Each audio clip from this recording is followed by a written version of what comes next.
A última noite do rei. Esse é o tema da mensagem de hoje. E nós vamos abrir a nossa Bíblia no capítulo 5. Manter a nossa Bíblia aberta no capítulo 5 do profeta Daniel, o banquete de Beltsazar. Os irmãos acompanham em suas Bíblias, eu acompanho aqui na tela. Infelizmente não dará para os irmãos acompanhar ali no telão. Vamos ler. Diz assim: o rei Beltsazar deu um grande banquete a 1000 dos seus senhores e bebeu vinho na presença de 1000. Havendo Beltsazar provado o vinho, mandou trazer os vasos de ouro e de prata que Nabucodonosor, seu pai, tinha tirado do templo que estava em Jerusalém, para que bebessem nele o rei, os seus príncipes, as suas mulheres e concubinas. Então trouxeram os vasos de ouro que foram tirados do templo da casa de Deus que estava em Jerusalém, e beberam neles o rei, os seus príncipes, as suas mulheres e concubinas. E beberam o vinho e deram louvores aos deuses de ouro, de prata, de bronze, de ferro, de madeira e de pedra. Esse é o famoso banquete de Beltsazar. Vamos orar? Senhor nosso Deus, nosso Pai, estamos diante, Senhor, da Tua presença neste momento. Estamos debaixo, Senhor, da dependência do Teu Espírito Santo. Precisamos do Senhor. Precisamos que o Senhor fale conosco. Precisamos do toque do Seu Espírito Santo, da iluminação que somente o Senhor pode dar. E pedimos nesse momento que o Senhor nos envolva, que o Seu Espírito Santo nos ilumine a mente, o coração, e que essa palavra, ó Deus, não seja uma palavra vazia, não seja uma palavra humana, mas seja uma palavra que venha diretamente do Senhor, ó Deus, do seu propósito, da sua vontade, para a nossa edificação. Nós te pedimos isso, ó Deus, em nome de Jesus. Amém. Na antiguidade eram comuns os banquetes, as festas, eram orgias, como aquele hino diz, né? Numa orgia nefanda. Então, esses reis, eles eram hedonistas. O que é hedonismo? Hedonismo é a escolha do prazer como filosofia de vida. É mais ou menos o que nós vivemos hoje. Nós vivemos uma sociedade hedonista. Volta e meia alguém fala assim: o importante é ser feliz, o importante é ter prazer, né? E assim, eram aqueles banquetes, e diversos banquetes eram dados anualmente. E não só na Babilônia, depois nos outros impérios. Nós sabemos, né, dos banquetes na época do Império Romano, nós sabemos dos banquetes que eram dados na época do Império Grego. E assim se sucederam, né, sociedades que tinham essa visão. E nesses banquetes, até nós vemos nos filmes, eles contratavam prostitutas, eles colocavam bebidas para tudo quanto é lado. E os seus convidados, o que eles faziam? Eles queriam ter o prazer de comer de tudo, então eles comiam, né?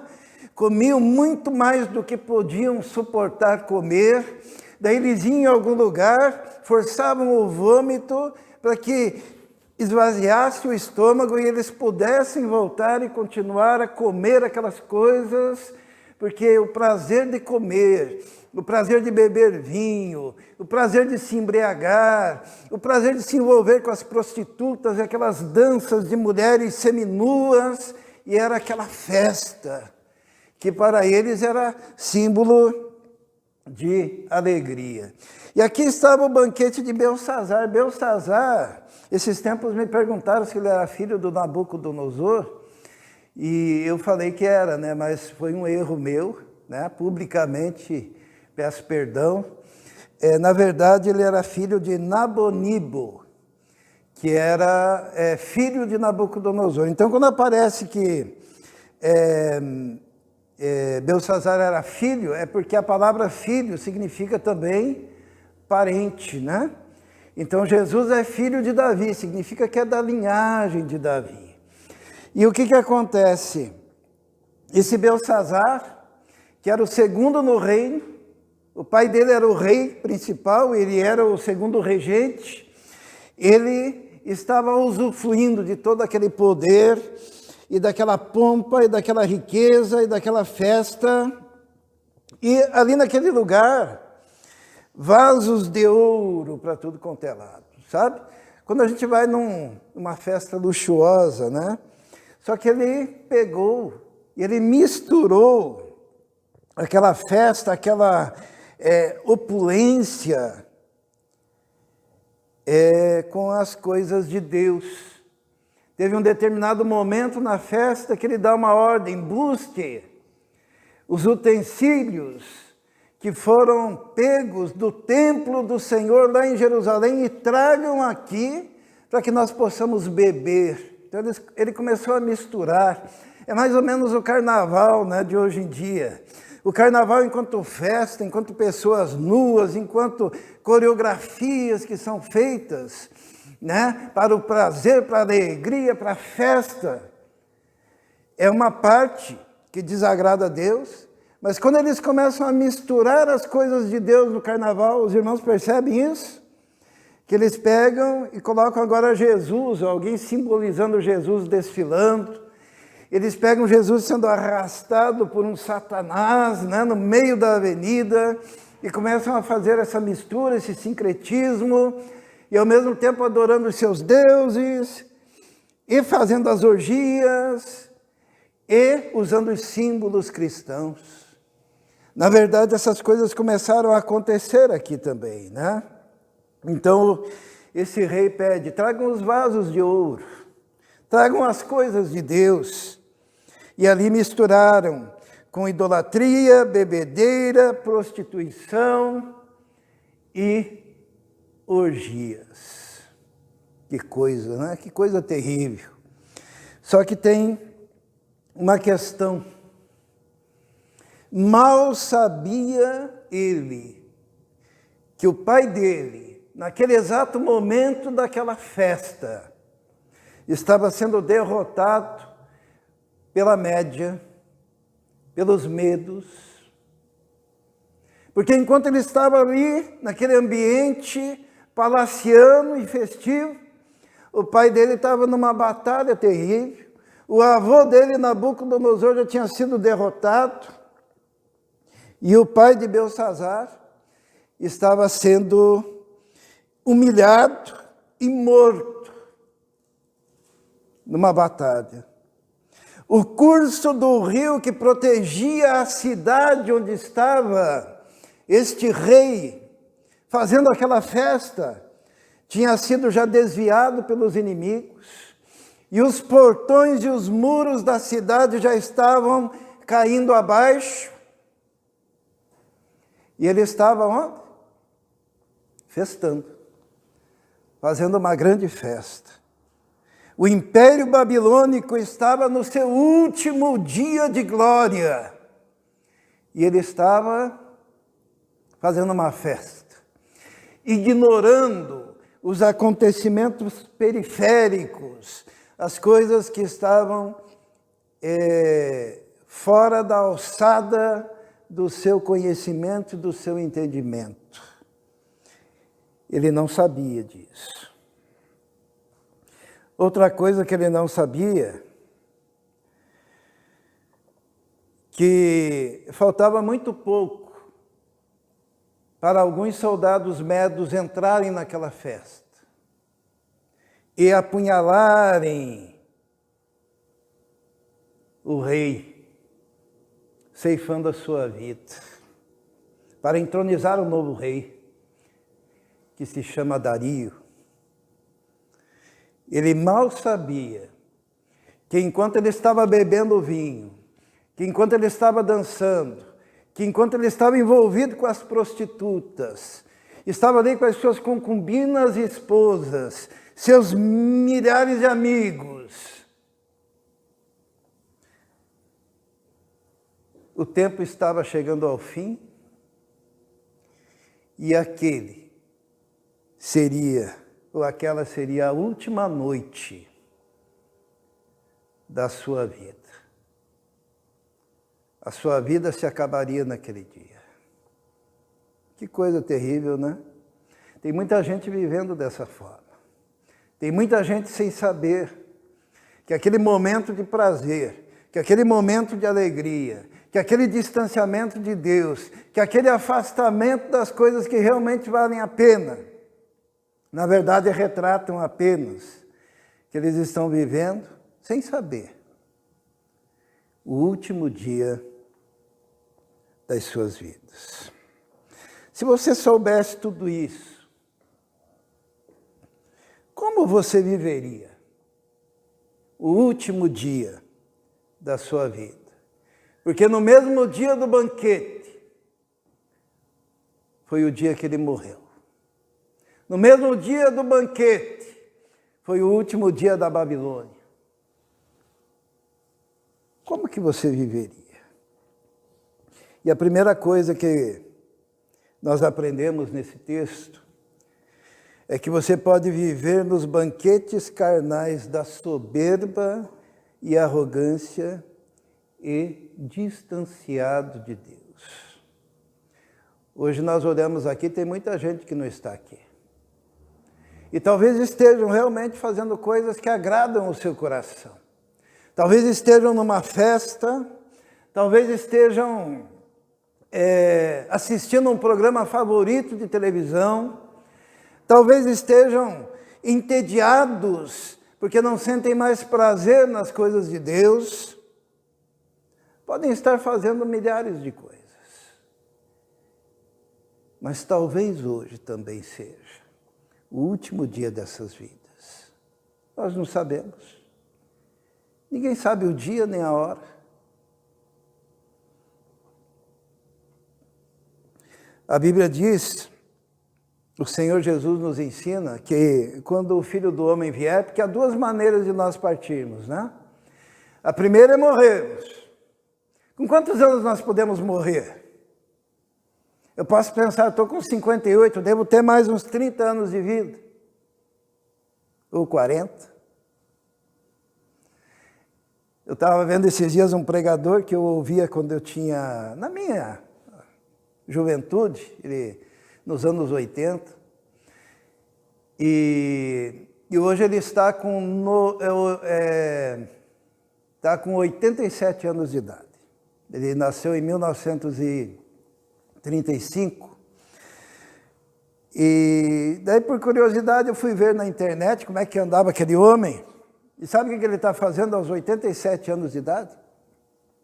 Pregando o Evangelho, pregando com vigor, pregando com entusiasmo, pregando com alegria. E eu fiquei feliz, eu pensei, eu quero isso. Eu quero chegar aos 90 pregando, e ele em pé, e andando para todos os lados, e cantando. Porém, ninguém pode saber. Tem um pastor que eu prezo muito, que morreu ano passado, 50 anos. Nós não sabemos o dia, nós não sabemos a hora. Tudo está nas mãos do Senhor. Então nós podemos ir pela morte, mas também pode acontecer de ser o nosso último dia, Jesus voltando, o toque da trombeta, o arrebatamento da igreja. E Jesus, ele diz o quê? Que nos dias do Filho do Homem, serão dias como os dias de Noé. Como que foram os dias de Noé? Noé é chamado do pregoeiro da justiça. Era um pregador incansável, anunciando aquilo que Deus havia colocado no seu coração, construindo aquele barco de salvação para aquele povo. No entanto, o povo rejeitava, no entanto, o povo zombava, no entanto, o povo não dava ouvidos, no entanto, o povo não acreditava na mensagem, e cada um andava pelo seu próprio caminho, e Jesus disse que casavam e davam-se em casamento. estavam nas suas festas, estavam nos seus compromissos, e mal sabiam que quando Noé entrasse na arca, o próprio Deus fecharia as portas da arca, impedindo a entrada de qualquer pessoa que tivesse rejeitado a proclamação. Jesus também diz que quando vier o Filho do Homem, o mundo estará como Sodoma e Gomorra. Qual que é a característica de Sodoma e Gomorra mesmo? Qual que era o pecado de Sodoma e Gomorra? Deus um dia olhou para Sodoma e viu que o pecado dela era terrível e mandou anjos para avisar a Ló. E aquele povo de Sodoma, vendo aqueles homens, aqueles anjos em formato de homens, chegaram e disseram: onde estão aqueles homens? Porque nós queremos ter relações com eles. Era uma cidade de homens. Tanto que a palavra indica o relacionamento até os dias de hoje. E nós vivemos numa época também em que tornou-se uma prática que tem sido aceitada, incentivada e estimulada. Até o povo de Deus, não obstante o fato de que Deus disse, não herdarão o reino dos céus, porque estão em pecado. Mesmo a Bíblia dizendo assim que, por causa da sua rejeição de Deus, Deus os entregou a sentimentos perversos, e recebendo em si mesmo a retribuição justa pelos seus pecados praticados. Mesmo a Bíblia sendo tão clara assim. Hoje nós temos igrejas que aceitam a prática. E a igreja, com aquele tipo de amor que o Israel falou agora há pouco, que não é amor, que é libertinagem, em nome do amor, desobedecendo a Deus, em nome do amor, afrontando a Deus, em nome do amor, rejeitando o que é explícito e claro na palavra de Deus.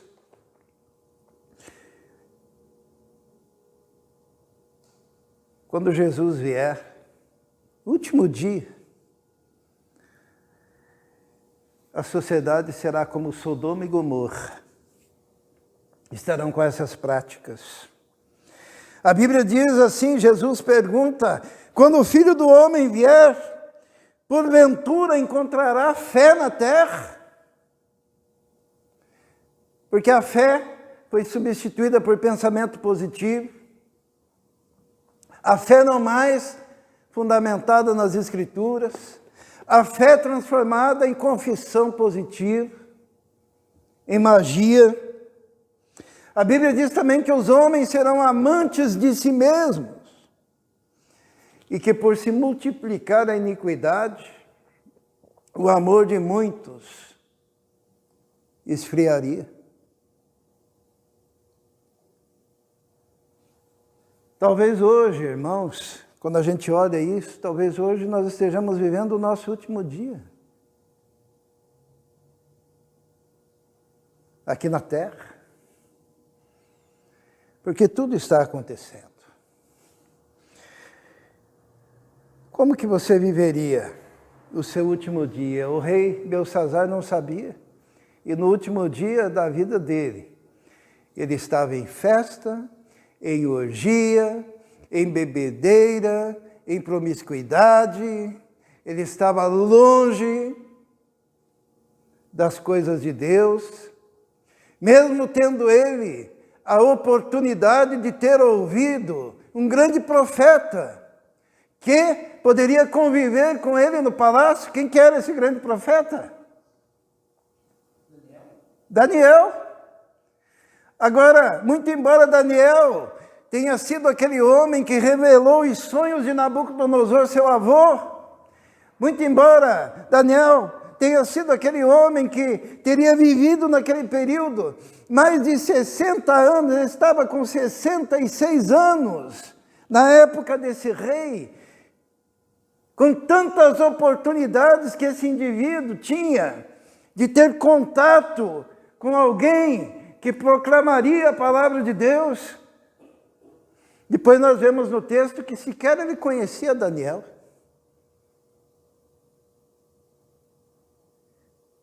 Porque muitas vezes Deus dá oportunidades. Essa igreja plantada nesse lugar é uma oportunidade para esse bairro. Todos os domingos, toda sexta, palavra de Deus proclamada. E alguns nas suas orgias, outros na sua indiferença, outros nos seus cobertores, outros na sua televisão, sem saber que talvez hoje seja o último dia das suas vidas, sem saber o que está acontecendo lá fora. Este homem não sabia que o seu pai estava morrendo na batalha e que aquele reino grandioso estava vivendo o seu último dia, porque passaria para os medos. Como que você viveria se você soubesse que hoje seria o seu último dia? Na cegueira espiritual, incapacitado de entender a revelação do Altíssimo. Foi o que aconteceu com esse rei. Vamos ver? Lá no versículo 5, não vai aparecer ali, né? Os irmãos vejam nas suas Bíblias, diz assim: na mesma hora apareceram uns dedos de mão de homem e escreviam defronte do castiçal na caiadura da parede do palácio real. E o rei via a parte da mão que estava escrevendo. Mudou-se então o semblante do rei, e os seus pensamentos o turbaram. As juntas dos seus lombos relaxaram, os seus joelhos batiam um no outro. E gritou o rei com força que se introduzissem os astrólogos, os caldeus, os adivinhadores. E falou o rei, dizendo aos sábios da Babilônia: qualquer que ler esse escrito e me declarar a sua interpretação, será vestido de púrpura e trará cadeia de ouro ao pescoço, e será o terceiro no meu reino. Então entraram todos os sábios do rei, mas não puderam ler o escrito, nem fazer saber ao rei a sua interpretação. Então o rei Belsazar perturbou-se muito, mudou-se-lhe o semblante, e os seus senhores estavam sobressaltados. Que desgraça! Já pensou alguém viver o último dia, o último momento da sua vida, cego espiritualmente, sem a capacidade de entender a revelação do Altíssimo? Deus estava se revelando, o mesmo Deus que escreveu lá na rocha os mandamentos, lá no Monte Sinai. De repente ele se manifesta e escreve uma mensagem na parede, mas o cara não tinha se preparado, ele não sabia, ele não tinha sensibilidade espiritual, ele não tinha a possibilidade de compreensão das coisas espirituais. Ele estava cego espiritualmente, assim como aqueles que estavam à volta dele, e por isso ficaram apavorados diante da palavra de Deus. Cego para as coisas de Deus, cego para o transcendente, cego para os escritos de Deus. Eu creio que a pior desgraça é no último dia da sua vida você descobrir que você não está preparado espiritualmente. Você não tem o discernimento. Você não tem aquela intimidade com Deus, aquela comunhão. Você não tem aquele espírito tenro que percebe a presença do Espírito Santo no ambiente. Você não tem a capacidade de ler a palavra espiritual e tê-la discernida no coração, porque você não se preparou. Aquele homem, diante da revelação de Deus, diante da palavra de Deus, diante da manifestação sobrenatural de Deus, a única coisa que ele conseguia fazer era tremer, era os joelhos tremer, era ficar apavorado, era ficar angustiado. Que coisa terrível. A pessoa é insensível, endurecido no coração, entenebrecido, isto é, em trevas da mente, morto espiritualmente.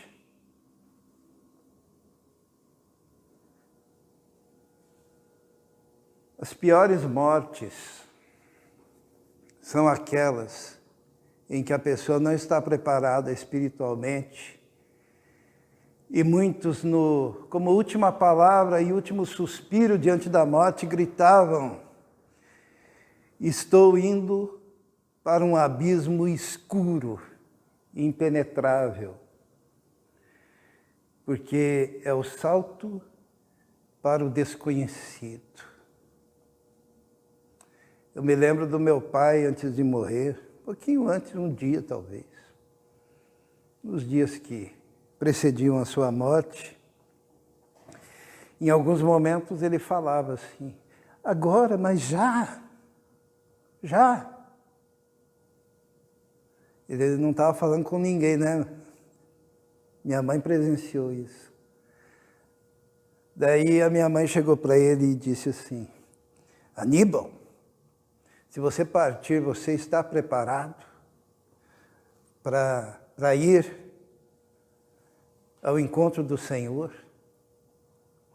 Daí o meu pai, ele tinha dificuldade de falar devido ao mal de Parkinson, ele fez assim para ela. Daí o que aconteceu? Depois ele disse: Margarida. Ele balbuciava, né? Eu vi um jardim tão lindo, tá? Lugar lindo.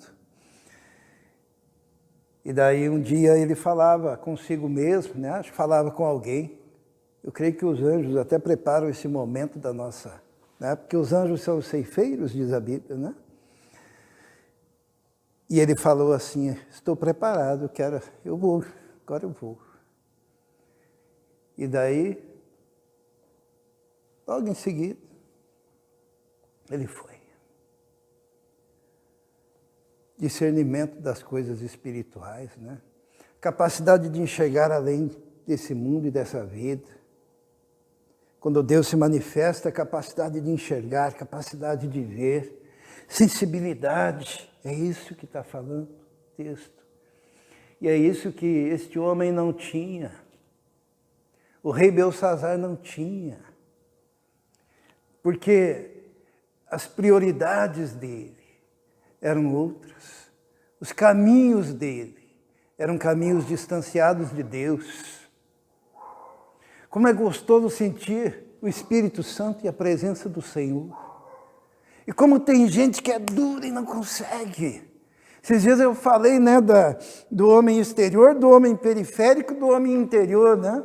Que o pregador ele tem que quebrar o homem exterior, pedindo que Deus o faça, com o martelo que esmiuça a pedra, que é a palavra de Deus, para que o homem periférico seja tocado, mas esse homem periférico precisa ser quebrado, para que toque lá no homem interior, tocando lá no homem interior. Daí é glória, né? Daí é uma coisa extraordinária. Esse homem não tinha isso. No último dia da sua vida, será que você vai passar na cegueira espiritual, indo para o desconhecido, incapacitado de entender a revelação. Os dedos escreviam na parede, aquela mão apareceu, e esse homem incapaz de entender.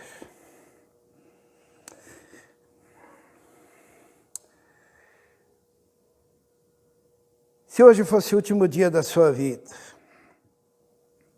será que seria como o rei, que morreu manifestando a incapacidade absoluta de aprender com a experiência dos seus pais? Olha só o que diz o texto, vamos ler, versículo 17, diz assim: porque o rei, ele acabou, pelo conselho da sua esposa, chamando Daniel. A esposa dele disse assim: tem um homem que pode dar o significado dessas palavras que foram escritas na parede, o nome dele é Daniel. Ele falou com Nabucodonosor, o teu avô, ele revelou os sonhos, chama ele. E daí ele chamou Daniel. Ele não conhecia Daniel porque ele falou: é você que revelou os sonhos para o meu avô? Deu Daniel: foi meu Deus que me deu a revelação. E daí Daniel, na presença de Belsazar, diz o seguinte: então respondeu Daniel e disse na presença do rei: as tuas dádivas fiquem contigo, e dá os teus prêmios a outro. Porque o rei tinha prometido um monte de coisa para quem revelasse o que foi escrito, né? Ele disse: eu não quero isso. Contudo, lerei ao rei o escrito, e far-lhe-ei saber a interpretação. Ó rei, Deus o Altíssimo deu a Nabucodonosor, teu pai, o reino e a grandeza e a glória e a majestade. E por causa da grandeza que lhe deu, todos os povos, nações e línguas tremiam e temiam diante dele. A quem queria matava e a quem queria conservava em vida. E a quem queria engrandecia, a quem queria abatia. Mas quando o seu coração se exaltou e o seu espírito se endureceu em soberba, foi derrubado do seu trono real e passou dele a sua glória. E foi tirado dentre os filhos dos homens, e o seu coração foi feito semelhante ao dos animais, e a sua morada foi com os jumentos monteses. Fizeram-no comer erva com os bois, e do orvalho do céu foi molhado o seu corpo, até que conheceu que Deus, o Altíssimo, tem domínio sobre o reino dos homens, e a quem quer constitui sobre ele. E tu, Belsazar, que é seu filho, não humilhaste o teu coração, ainda que soubeste tudo isso. O que significa isso? Significa que ele sabia de tudo isso. Por causa da história do seu avô, por causa da história do seu pai. Ele sabia que um dia o avô dele tinha comido grama. Ele sabia que um dia o avô dele tinha sido tocado por Deus e o coração modificado para um coração animalesco. E que era por causa do orgulho que o avô dele tinha passado por isso. E Daniel fala e diz: e tu, Belsazar, que é seu filho, não humilhaste o teu coração, ainda que soubeste tudo isso. Belsazar não aprendeu com a história dos pais. Belsazar não aprendeu com a história do avô. Belsazar rejeitou. Sabe que nós, pais, nós temos uma responsabilidade muito grande. É da nossa experiência imprimirmos no coração dos nossos filhos o temor de Deus, a reverência ao Senhor. E os filhos têm a responsabilidade de ver, ouvir e seguir o exemplo dos seus pais. Belsazar ignorou. Sabendo que tudo aquilo acontecera com seu avô, por causa do orgulho. Mesmo assim, ele manteve no próprio coração um orgulho tremendo que o fez cair, distanciar-se.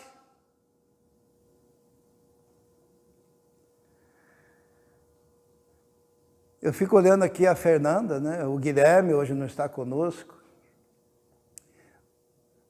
Olha a responsabilidade, teu avô é pastor, né? E um dia, Deus olhou para um jovenzinho tocando sanfona no baile, cantando música gauchesca, sei lá o que ele cantava, música caipira, e lá no meio daqueles que bebiam, daqueles que fumavam, daqueles que estavam em festas, Deus olha para aquele menino e diz assim: vou resgatar esse homem. Por quê? Porque eu quero fazer dele um homem de Deus. E este homem de Deus vai testemunhar para os seus filhos, suas filhas. E elas serão mulheres de Deus. E estas mulheres terão filhos. E este homem que eu estou resgatando, que agora é só um menininho, vai ser luz. É estultícia não aprender com os pais, com os avós. Minha mãe estava numa família lá que adorava santos, que bebia cachaça em homenagem ao santo, né? Colocavam cachaça na boca da criancinha, em homenagem aos santos. E um dia ela ficou sozinha neste mundo, foi para uma casa, e naquela casa ela era maltratada, dormia numa caixa. Deus olhou para ela e disse assim: essa mulher, essa moça, essa menina, eu vou resgatar, eu vou colocar ela numa casa onde ela aprenda de Jesus, onde ela tem a ação do Espírito Santo, onde ela tem educação, onde ela possa ir para a igreja, onde ela possa aprender a Bíblia, porque ela vai ser formada, e essa mulher, ela vai se casar com um homem que ia lá no sítio, um homem simples que eu também resgato, vou juntar para que tenham filhos, e eles possam ensinar seus filhos, para que tenham netos, e eles possam ensinar seus netos, para que sejam homens de Deus, para que sejam mulheres de Deus. E ai de nós, de não aprendermos com a experiência dos nossos pais, dos nossos avós. Belsazar, Daniel teve que dizer assim para ele: e tu, Belsazar, que és filho de Nabucodonosor, aquele que comeu grama até reconhecer que Deus é Deus, você não se humilhou, não humilhou o seu coração, ainda que você soubesse de tudo isso. Às vezes os mais antigos repetem a mesma história, né? Talvez o pastor Brasil repita a mesma história algumas vezes, não sei. E eu fico pensando, Deus colocando no coração, repete para ver se aprendem. Repete para ver se aprendem. Que coisa terrível é não aproveitar as oportunidades que Deus dá. Aí Daniel, chegou o momento dele dar a interpretação, né? Ele pega e diz assim, a partir do versículo 24. Então dele foi enviada aquela parte da mão que escreveu este escrito. Este é, pois, o escrito que escreveu. Daniel está falando para o rei. Mene, mene, tekel, ufarsim, que significa, esta é a interpretação. Daniel está dizendo ao rei. Mene significa, contou Deus o teu reino. E acabou. Tekel, pesado foste na balança e foste achado em falta. Pérez, dividido foi o teu reino e dado aos medos, que por sinal já estavam entrando pelos portões da cidade, e aos persas.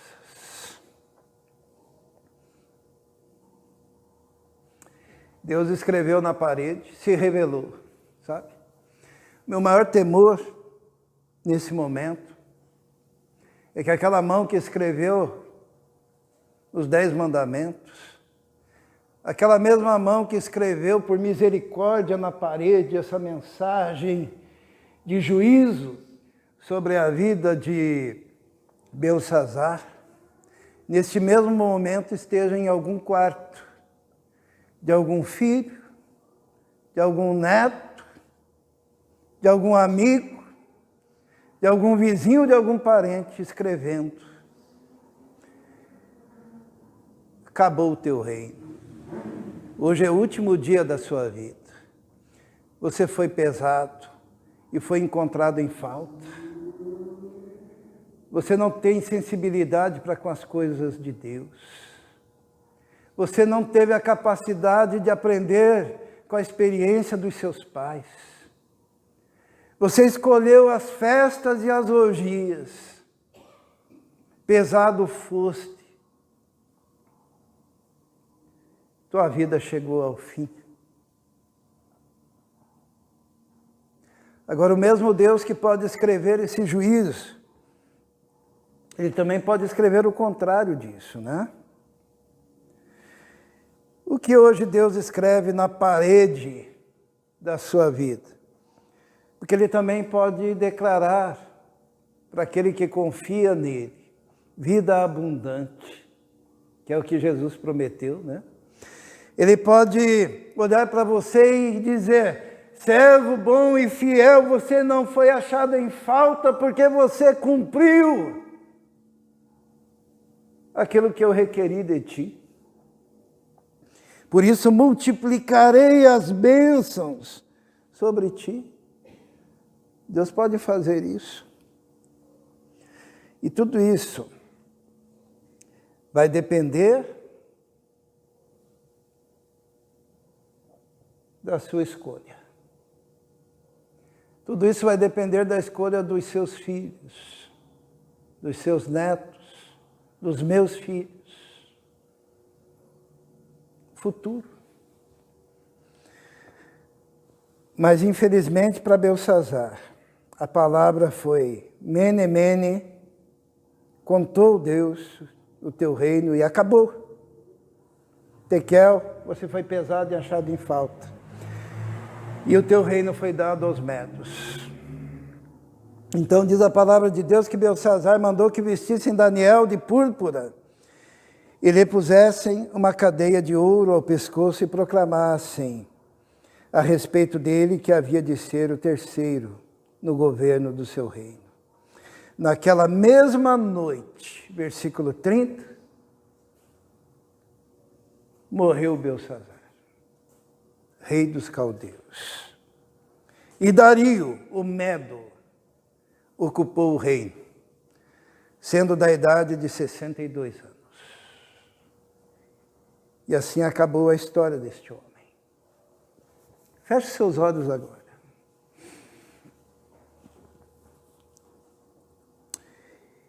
Eu vou fazer uma pergunta retórica.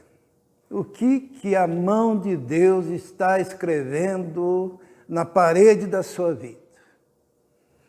O que a mão de Deus está escrevendo na parede do seu filho? No quarto do seu filho? Na casa das pessoas que você ama?